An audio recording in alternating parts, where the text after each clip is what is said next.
Bienvenue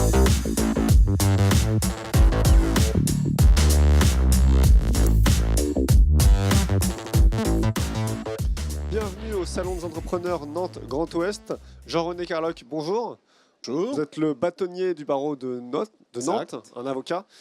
Quel service, justement, est-ce que peut rendre un avocat quand il rencontre un entrepreneur qui va lancer sa boîte?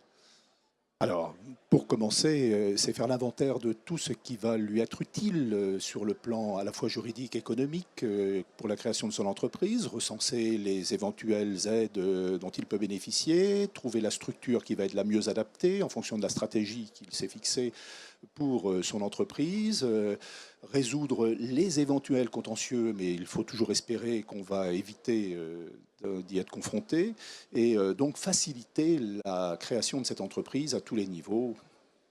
On voit de plus en plus de startups qui revendiquent d'explorer les zones grises du droit pour disrupter, comme elles disent, l'économie et les secteurs qu'elles abordent. Est-ce qu'un avocat peut être le guide de la startup dans ces zones grises? Je crois, l'avocat va recenser justement les possibles, les impossibles, mais surtout les possibles dans un chemin qui n'est pas forcément très bien balisé. Il va falloir faire preuve d'audace, il va falloir répondre à l'audace du start-upper également, qui va vouloir inventer des choses nouvelles, et l'avocat devra faire lui-même preuve d'audace pour répondre à l'audace de son client. L'avocat disruptif aussi.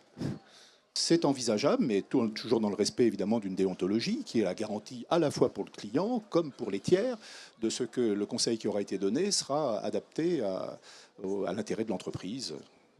Est-ce que vous avez un conseil que vous donnez aux entrepreneurs quand vous les rencontrez au tout début de la création? D'oser. Il n'y a que ceux qui ne font rien qui se trompent. Ceux qui font quelque chose prennent le risque, et c'est une bonne chose de prendre des risques. On ne peut pas créer une entreprise sans prendre un minimum de risques. On est là pour essayer de limiter les risques, mais il y a toujours un risque. Nous prenons des risques également lorsque nous offrons un conseil. Nous prenons le risque éventuellement d'engager notre responsabilité. Donc il faut savoir prendre des risques. On ne peut pas faire autrement. Y compris juridique. Et y compris juridique, éventuellement, oui, dans le respect, là encore, de la déontologie, sans aller trop loin. Il faut connaître les limites, bien évidemment. Mais vouloir toujours refaire ce qui a déjà été fait sans tenter de nouvelles voies, à mon avis, ne sera pas la solution pour l'avenir. Merci beaucoup. De rien, je vous en prie. Et on se retrouve bientôt au Salon des entrepreneurs Nantes Grand Ouest.